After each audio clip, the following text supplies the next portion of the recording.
Salih tentunya insyaallah kita senantiasa diberikan nikmat Islam, nikmat sehat panjang umur, juga diberikan nikmat hidayah. Sebab dengan hidayah inilah sehingga kita mampu melangkahkan kaki, meluangkan waktu di tempat ini untuk bertolak berilmu semata-mata karena Allah Subhanahu wa Ta'ala. Mudah-mudahan duduknya kita di majelis ini menjadikan kita termasuk golongan orang-orang yang diampuni segala dosanya dan senantiasa diberikan petunjuk oleh Allah Subhanahu wa Ta'ala. Salawat dan juga salam semoga senantiasa melimpah curahkan kepada junjungan kita Nabi Muhammad sallallahu alaihi wasallam, keluarga, sahabat, tabi'in, dan mudah-mudahan kepada kita semua selaku umatnya. Para jemaah yang dirahmati Allah Subhanahu wa Ta'ala, sebelum kita melanjutkan pembahasan kita Bidayah Salihin, seperti biasa lebih dahulu kita bacakan surah Al-Fatihah.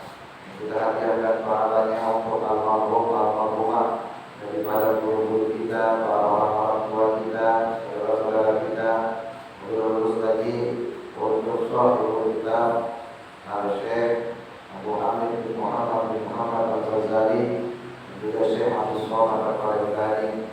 Allah Ta'ala, mudah-mudahan Allah senantiasa berbakat mereka di sisi yang mulia dan dijadikan alam kuburnya raudhatul min riyadil jannah. Ala hadhihi wa ala kulli niyyatin shalihah wa ila hadratin nabi al-Fatihah. A'udzu billahi minasy syaithanir rajim. Bismillahirrahmanirrahim. Alhamdulillahi rabbil alamin. Ar-Rahmanir Rahim. Maliki yaumiddin. إياك نعبد وإياك نستعين اهدنا الصراط المستقيم صراط الذين أنعمت عليهم غير المغضوب عليهم ولا الضالين. اغفر لنا ولوالدينا. بسم الله الرحمن الرحيم. Pembahasan kita Bidayah Salihin pada pertemuan sebelumnya, kalau tidak salah kita sampai kepada pasal faslun fi adabil isti'dadi lisa'il sholawat, pasal yang menjelaskan atau menyatakan tentang adab-adab mempersiapkan segala waktu sholat. Namun sebelum kita lebih jauh membahas mengenai pasal tersebut, perlu diingatkan khususnya untuk diri saya pribadi bahwa alhamdulillah malam hari ini kita sudah memasuki malam yang ke-17 di bulan Sya'ban 1443 Hijriah. Tentunya sebagaimana kita maklumi bahwa bulan Sya'ban ini, bulan ke-8, adalah bulan yang paling dekat dengan bulan Ramadan. Makanya dalam beberapa literatur sejarah di bulan Sya'ban ini, jamaah Allah, banyak faktor, banyak hal, banyak peristiwa yang menjadikan Rasulullah SAW seolah-olah memberikan perhatian terhadap bulan Sya'ban tersebut. Hal ini dibuktikan atau sebagaimana di dalam hadis Nabi SAW, Nabi sampai membuat statement wa Sya'ban syahri, dan bulan Sya'ban adalah bulanku. Inna Rajab syahrullah wa Sya'ban syahri wa Ramadan syahru ummati. Bulan Rajab adalah bulan Allah, sesungguhnya bulan Sya'ban adalah bulanku, kata Nabi, dan bulan Ramadan adalah bulan umatku.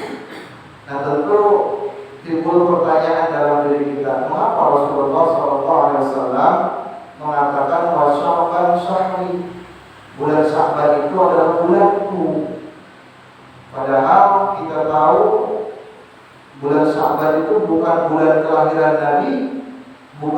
adalah bulan hijrahnya Nabi. Tapi Nabi mengatakan wa Sya'ban syahri. Nah, ini jamaah Allah menurut para ulama banyak faktor yang mengatakan atau yang menyebabkan Nabi SAW seolah-olah dalam hadis tersebut memberikan perhatian terhadap bulan Sya'ban dengan mengatakan wa Sya'ban syahri. Alasannya yang pertama yaitu karena di bulan Sya'ban turun Al-Quran, ayat Al-Quran surah Al-Ahzab ayat yang ke-56, yang dimana ayat tersebut secara garis besarnya adalah berupa perintah kita untuk bersolawat. Maka bulan Sya'ban ini disebut dengan bulan sholawat. Al-Quran surah Al-Ahzab ayat 56 yang kita semua hafal, Innallaha wa malaikatahu yusholluna 'alan nabi ya ayyuhalladzina amanu shollu 'alaihi wa sallimu taslima. Itu turun di bulan Sya'ban ayat tersebut. Nah, maka wajar kalau Nabi mengatakan wa Sya'ban syahri, karena ayat tersebut kita pahami secara umum bahwa Allah SWT melalui ayat tersebut memerintahkan kita semua untuk bersolawat kepada baginda Rasulullah Sallallahu Alaihi Wasallam. Kemudian juga Nabi memberikan atau seolah-olah memberikan perhatiannya terhadap bulan Sya'ban ini tidak hanya sebatas statementnya yang mengatakan wa Sya'ban syahri, tapi perhatian Nabi juga terhadap bulan Sya'ban ini dibuktikan oleh Nabi SAW bahwa di bulan Sya'ban ini beliau banyak berpuasa. Bahkan sampai-sampai para sahabat menyangka, mengira bahwa kalau Nabi di bulan Sya'ban itu 1 bulan puasa full, puasa penuh. Ya kadang-kadang juga para sahabat melihat Nabi tidak berpuasa sama sekali di bulan Sya'ban, tapi kadang-kadang juga banyak para sahabat menyaksikan bahwa Rasulullah banyak berpuasa di bulan Sya'ban.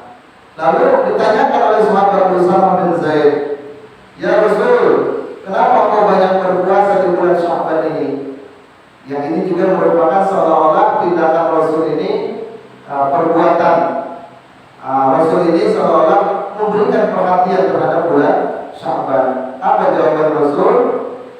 Dzalika syahrun yaghfulun nasu anhu baina Rajab wa Ramadan.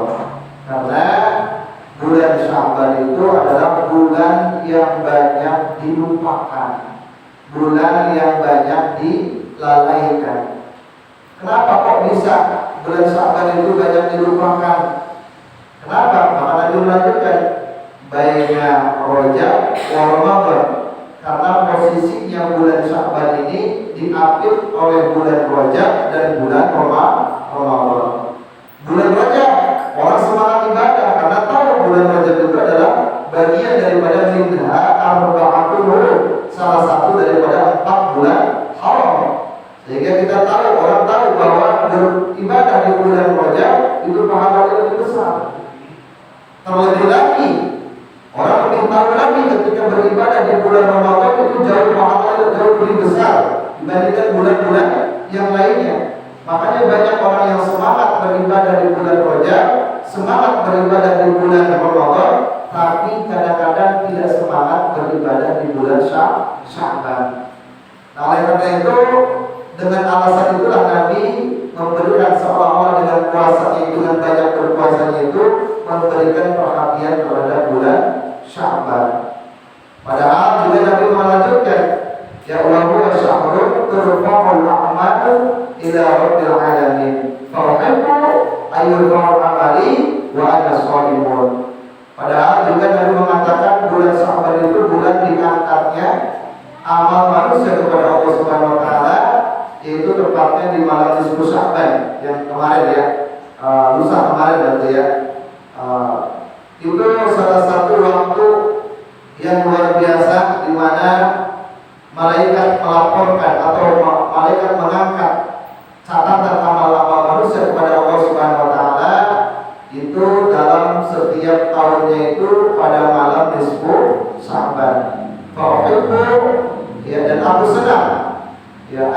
amali, ketika diangkat amalku itu wa ana shaimun, aku dalam kondisi sedang berpuasa. Jadi jamaah rahimakumullah, ini sekedar mengingatkan bahwasanya tentu saja Nabi sallallahu alaihi wasallam membuat statement atau bahasanya statement apa statement ya?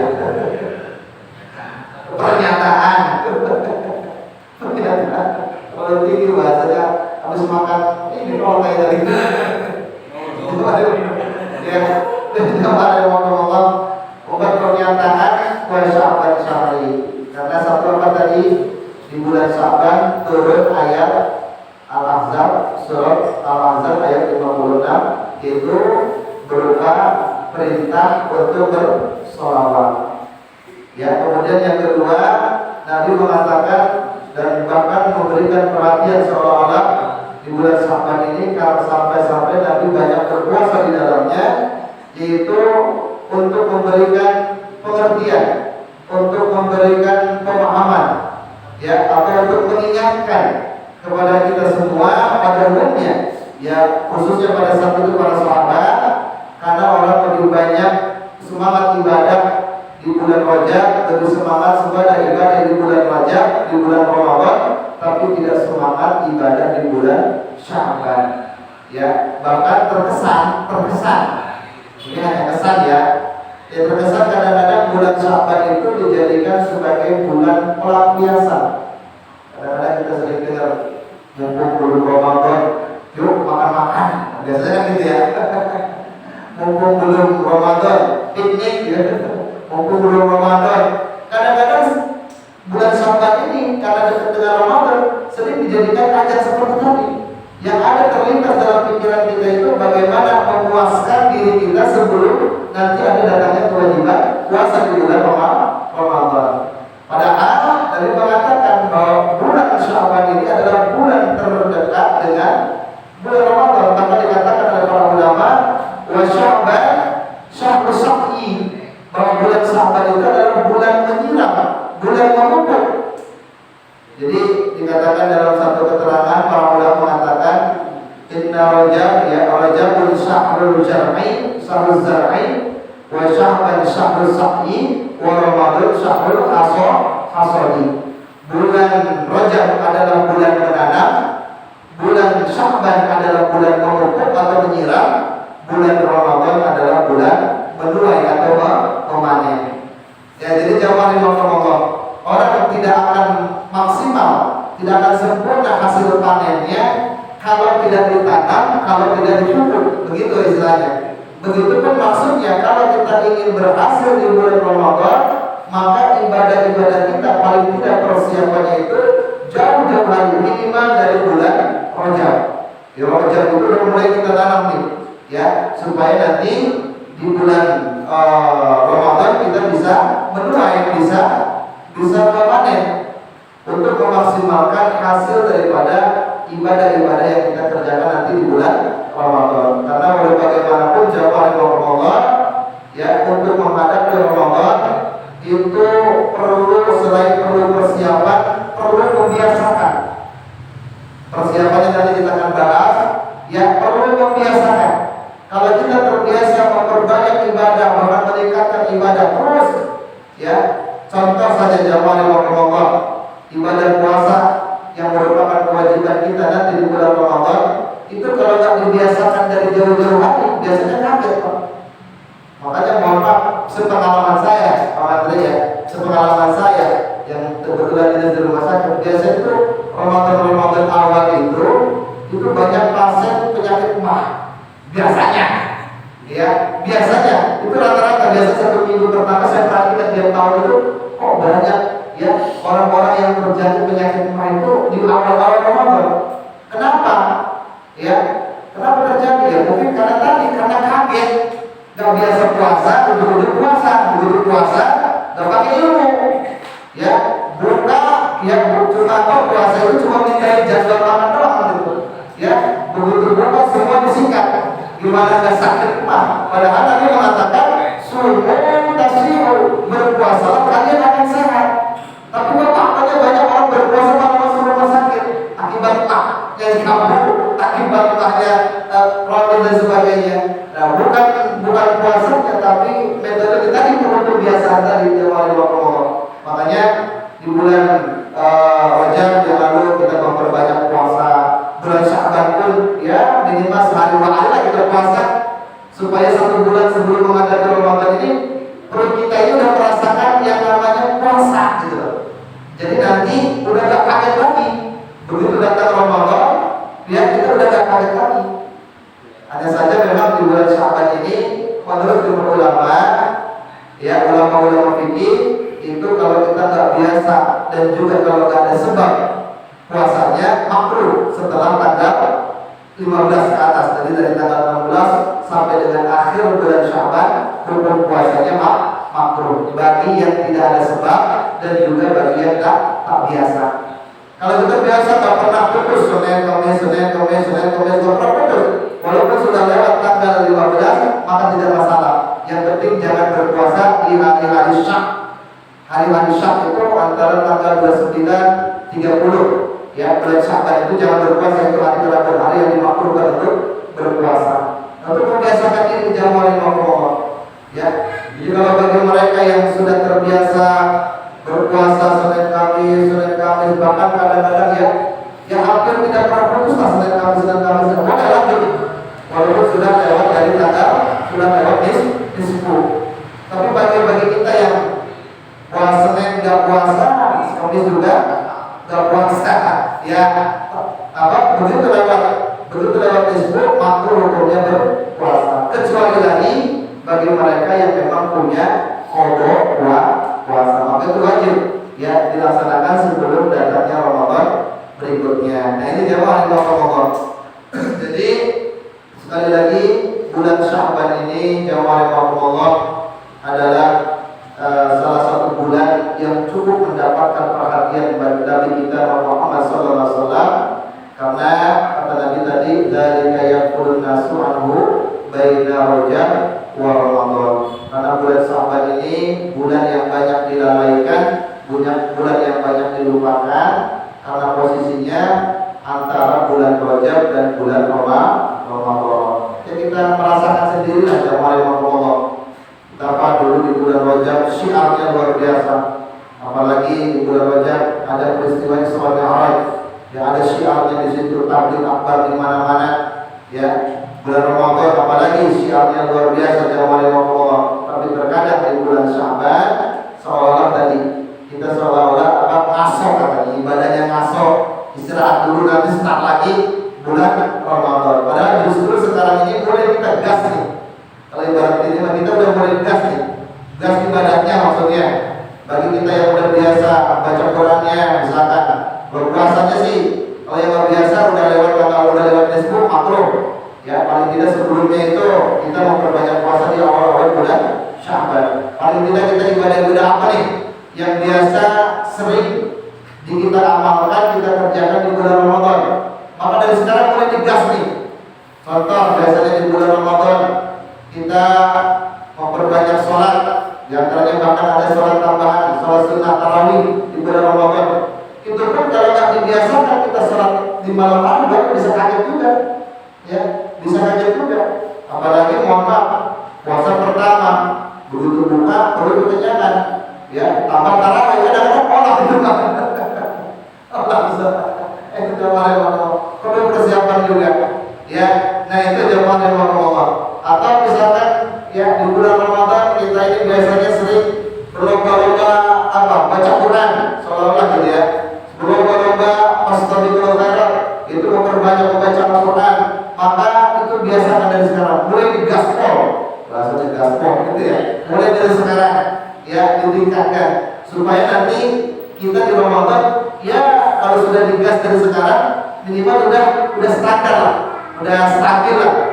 Ya, yang kita khawatirkan nanti justru ya begitu nanti karena kita tidak dibiasakan dari sekarang, begitu Ramadan itu kita merasa biasa-biasa saja. Nah ini yang bahaya jamaah Allah. Karena itu jamaah Allah ya jelas di saat-saat seperti sekarang ini pentingnya kita untuk mempersiapkan diri kita menghadapi bulan suci Ramadan. Jadi jangan ada istilah ya gimana ntar aja dah. Jangan seperti itu Pak. Kalau kita ingin berhasil bulan Ramadan, maka siapkan dari sekarang ya. Karena jamaah Allah sekali lagi apa yang dikatakan para ulama tadi bahwa Ramadan syahrul hasadi. Bulan Ramadan adalah bulan menuai, bulan memanen. Ibaratnya jamaah Allah, kalau kita ingin mendapatkan hasil panen yang bagus, yang baik, maka justru sebelum kita memanen, sebelumnya ditanam dengan baik ya di bulan Rajab, kemudian juga disirami, dipupuk dengan baik, maka insya Allah man yazra yahsud, barang siapa menanam pasti akan mengenyam, pasti akan memanen. Nah itu jamaah yang Allah. Jadi supaya kita nanti di bulan Ramadan terbiasa dengan amal-amal ibadah di dalamnya, maka dari sekarang ya kita memperbanyak ibadah. Adapun misalnya karena puasa setelah ini kita sudah dimampukan, paling tidak ya kita memperbanyak membiasakan diri untuk melaksanakan ibadah-ibadah yang lain. Kan banyak di bulan Ramadan kita perbanyak ibadah dimulai dari sekarang.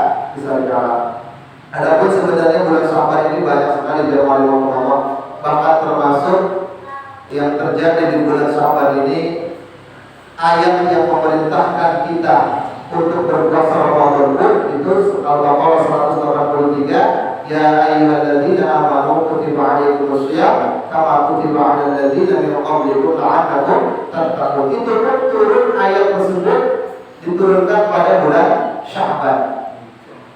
Bahkan di bulan Sya'ban ini juga ada perintah ya untuk merubah arah kiblat yang sekarang masjidnya diabadikan dengan nama Masjid Qiblatain. Di daerah Madinah itu Pak, ada Masjid Qiblatain, artinya masjid dua kiblat.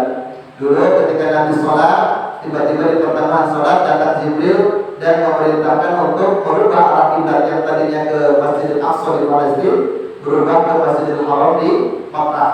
Ya, maka masjid tersebut diabadikan masjid dua kiblat. Kiblatain itu juga terjadi peristiwanya di bulan Sya'ban. Apalagi jamaah yang Allah banyak, termasuk juga lahirnya cucu Nabi Sayyidina Husain itu juga di bulan Sya'ban.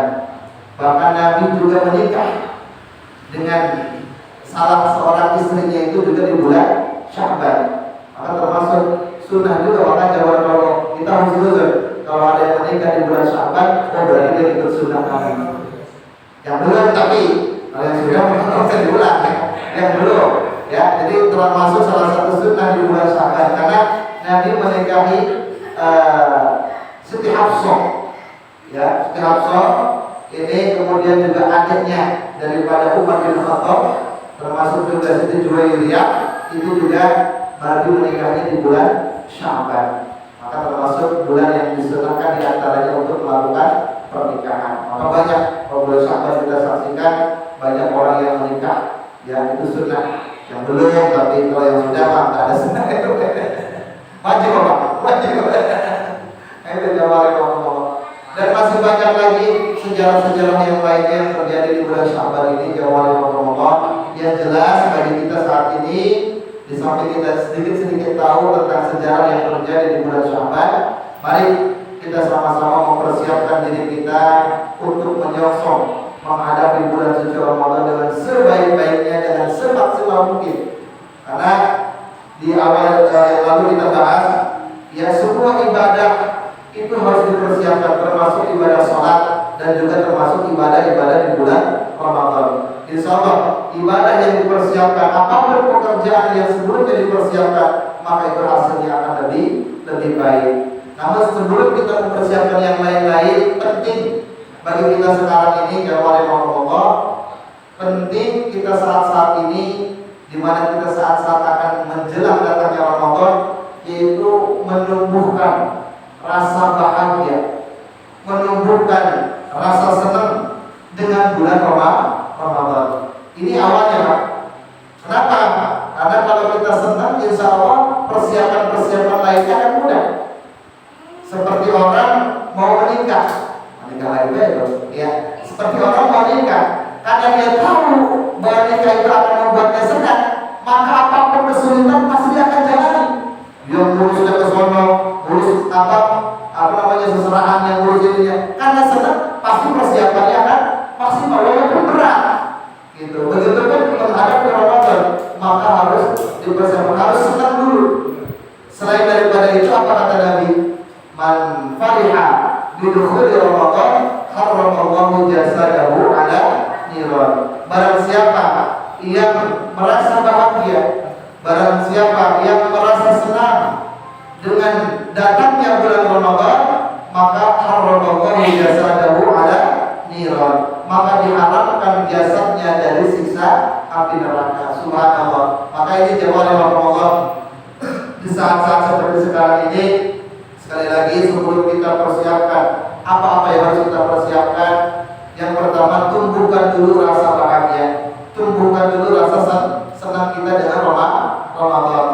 Karena kalau senang, insya Allah persiapan lainnya akan mudah untuk kita persiapkan. Di samping itu, ketika kita senang, ada jaminan dari Nabi, man fariha bidukhuli Ramadan harramallahu jasadahu ala niran. Barang siapa yang bahagia dengan datangnya bulan Ramadan, maka Allah haramkan jasadnya dari api neraka. Mungkin semua saya yakin jawabannya kalau saya tanya, Pak, senang nggak Ramadan? Jawabannya pasti senang. Tapi mohon maaf, senang itu bukan berarti hanya di mulut. Tidak bisa kita bohongin. Apakah kita ini termasuk orang yang senang? Asik, bentar lagi mau Ramadan. Apakah kita termasuk orang yang nanti malu? Waduh, bentar lagi Ramadan. Bahasa berbeda tuh. Kalau orang yang senang, Ramadan asik, yang gitu. Kalau orang yang senang, waduh, bentar lagi Ramadan. Itu bahasanya berbeda. Maka sekarang banyakin asik, Pak. Jangan banyakin aku, Pak. Kalau aku berarti waduh, ini udah dekat Ramadan nih. Jadi banyakin senang, banyakin asik. Alhamdulillah, bentar lagi mau Ramadan. Gitu jawabannya ngomong, ya. Dan itu gampang mengucapkan, sulit mempraktekkan. Karena hadis Nabi SAW tadi, insya Allah ini hadis sahih.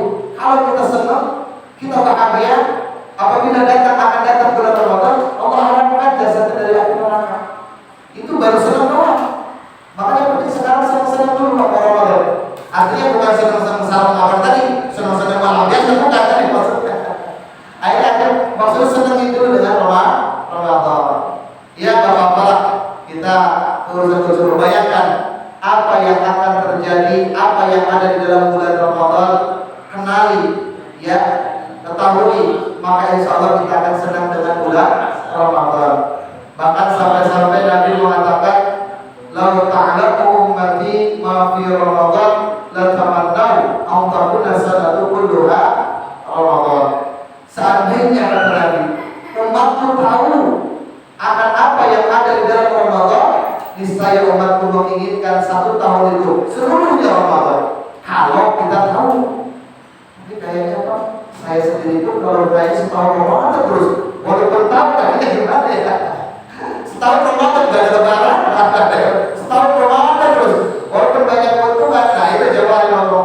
Nabi sampai memberikan perumpamaan, perandai-andaian.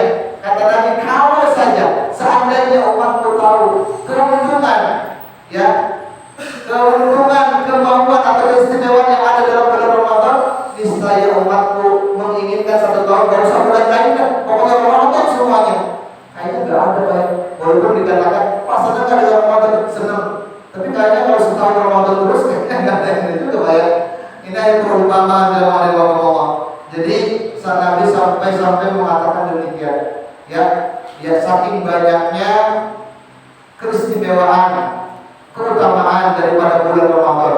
Ibaratnya Pak, jamaah Allah, di bulan Ramadan itu Allah memberikan banyak promo, banyak diskon. Kalau bahasa kita Pak ya, orang kan kalau banyak promo, banyak diskon biasa semangat. Mau saja kalau banyak promo, banyak diskon, pasti banyak yang datangin. Nah ini gak senang Pak. Promonya apa? Banyak, ibadah sedikit, pahalanya gede. Amaluhu mudha'afun, ya, amalnya dilipat gandakan. Bahkan di bulan Ramadan, wa du'a'uhu mustajabun, doanya dijabah. Bahkan ketika di bulan Ramadan dia berpuasa, wa sumtuhu tasbih, orang diamnya saja lagi puasa dihitung seolah-olah sedang bertasbih. Apalagi yang biasa paling banyak diamalkan, naum wasohim ibadah. Tidurnya berpuasa itu seolah-olah beribadah. Ini yang paling banyak praktekkan sedang puasa ini. Ya, nomor ini ibadah tuh. Tidurnya orang berpuasa itu seolah-olah ibadah. Makanya dari habis subuh tidur, bangun subuh. Habis subuh sholat tidur lagi habis itu Pak. Bangun asar. Saya pikir itu mau jalannya subuh udah kayak setahun udah kuat puasa gitu ya. Nah itu jamaah Allah. Nah itu jamaah Allah. Yang penting sekali lagi sekarang di saat-saat kita sudah dekat dengan Ramadan ini, ya senangin dulu, ya bagaimana cara kita menumbuhkan rasa senang, rasa bahagia dengan Ramadan. Maka mau tidak mau kita harus berkenalan dengan Ramadan. Kita harus tahu tentang Ramadan. Ya kalau kita tahu, insya Allah, ya kalau kita tahu dengan Ramadan, keuntungannya apa, keistimewaannya apa, maka insya Allah kita akan semangat, kita akan senang ketika menghadapi bulan Ramadan. Mudah-mudahan jangan sampai ada di kita khususnya bapak-bapak jamaah mushola majirin begitu datang Ramadan ya ngeluh, aduh udah panas nanti kerja di keras di bawah di lapangan ini coba ya kalau di jalan kerja gitu sabar ya jangan seperti itu. Pokoknya bayangkan yang indah-indah di bulan Ramadan supaya kita senang dengan bulan Ramadan. Alhamdulillahirabbil alamin. Jadi itu jawaban Allah. Sebelum persiapan yang lainnya banyak ya yang harus kita persiapkan. Tapi yang paling penting insya Allah kalau kita sudah senang, nanti kita akan bisa mencari sendiri kira-kira apa nih yang harus kita persiapkan di bulan Ramadan. Ya, kadang-kadang kan kita urusan materi, biasanya urusan duniawi kita persiapkan. Apalagi yang namanya istri kita, itu yang namanya Ramadan pertama bersibuk itu. Sudah dijadwal biasanya nanti sahur pertama pakai anu gitu kan gitu. Buka pertama pakai anu. Nah, itu kan persiapan jasmani, persiapan lahiriah, duniawi. Nah, selain itu bapak-bapak yang punya tugas persiapan ukhrawinya, persiapan ibadahnya apa. Nah, kemudian jamaah yang Allah selain senang tadi ya, waktu acara kemarin ya, acara Rajaban kemarin jamaah yang Allah, saya memimpin doa waktu itu singkat. Itu doa mudah-mudahan kita baca dan sangat dianjurkan kita untuk dibacanya di saat setelah nisfu Sya'ban sampai dengan datangnya Ramadan. Doanya Allahumma sallimni li Ramadan wa sallim Ramadan li wa sallimhu minni mutaqabbal. Kalau kita tidak punya persiapan apapun menghadapi Ramadan, minimal kita mohon kepada Allah yang pertama, Allahumma sallimni li Ramadan. Ya Allah, selamatkan aku ke dalam bulan Ramadan. Mudah-mudahan kita ini disampaikan ke dalam bulan Ramadan. Juga dalam doa tersebut, wasallim Ramadan ali. Kita tidak hanya mohon kepada Allah supaya usia kita sampai dengan Ramadan, tapi kita mohon juga wasallim Ramadan ali, dan Ramadan nanti diselamatkan untuk kita semua. Mudah-mudahan Ramadan yang akan datang tidak ada musibah, tidak ada bencana, mudah-mudahan kita sehat. Karena banyak jamaah yang orang ketemu Ramadannya, tapi sakit, kan gerak maksimal. Ketemu Ramadannya, tapi cuek masa bodoh dengan ibadah-ibadah Ramadan. Begitu banyak orang yang dipertemukan dan berjumpa dengan Ramadan, tapi tidak mampu memaksimalkan, baik karena udzur maupun karena sengaja. Nah itu jamaah yang maka doa ini saya pikir sangat penting di saat-saat sekarang ini kita perbanyak.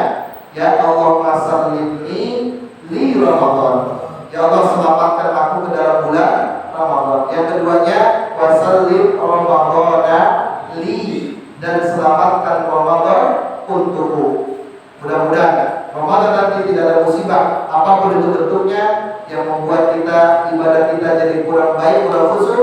Mudah-mudahan Ramadan nanti diselamatkan untuk kita sehingga kita bisa khusyuk di dalam melaksanakan ibadah Ramadan. Dan yang ketiga, wasallimhu minni mutaqabbala, dan selamatkan Ramadan dariku. Mudah-mudahan kita umat Islam yang bisa mampu menyelamatkan Ramadan. Bagaimana menyelamatkan Ramadan? Itu menjaga nama baik, menjaga citra, menjaga kemuliaan dan kesucian daripada bulan suci Ramadan. Jangan jadi kita pelaku-pelaku, apalagi kita sebagai umat Islam, pelaku-pelaku yang justru menodai, mengotori, ya, dan merusak daripada citra suci bulan Ramadan. Maka itu doanya dituangkan. Setiap tahun saya sampaikan doa ini, ya mudah-mudahan harapan dengan bersama-sama terus kita berdoa, kita tidak hanya diselamatkan ke dalam Ramadan, Ramadan itu diselamatkan untuk kita, dan mudah-mudahan kita pun bukan orang yang merusak daripada kemuliaan kesucian daripada bulan suci Ramadan. Mungkin sebagai penutup kita sama-sama membaca doa tersebut. Bismillahirrahmanirrahim. Allahumma sallimni li Ramadan wa sallim Ramadan li wa sallim